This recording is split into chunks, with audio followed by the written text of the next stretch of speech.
আওয়ামী লীগের টাকা চলে, এনসিপি কার টাকায় চলে। তাহলে কোন টিউশনি করে রাজনীতি করে হাসনাত আব্দুল্লাহর কাছ থেকে জানতে চাই। এখন 9 মাসে যে 9,000 এমনি কোটি টাকা ইলেকট্রিকটা বিদেশে হবো দেশের পাচার সেনাবাহিনী হয়েছে। পুলিশ অন্তর্বর্তীকালীন সরকার দেশের আইনের কতটুকু লোকের টাকা জীবিত পাচার আছে। করেছে এটার উত্তরটা এই আপনারা দেশের দিতে পারবেন। সেনাবাহিনী সাহেব বাংলাদেশের আপনাকে মানুষ জিজ্ঞেস রাস্তায় নেমে আসবে দেশের আবার। লিগে তো আওয়ামী নগদ লীগের যুদ্ধের টাকায় লেগে বিদেশে নেমে যাবেন গা।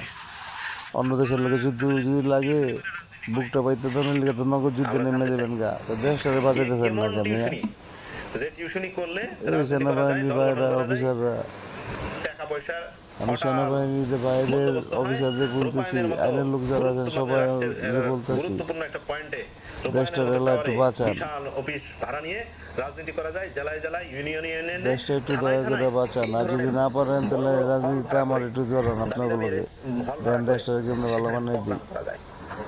এক স্যান্ডেল একটা লয়ে যাম, আমি অটো চালাই, অটো লয়ে যাম, এই আমার ডলি। আর এনসিপি মানে আর কেউ কোনো কিছু লাগবে না, খালি আমার মেয়েটা।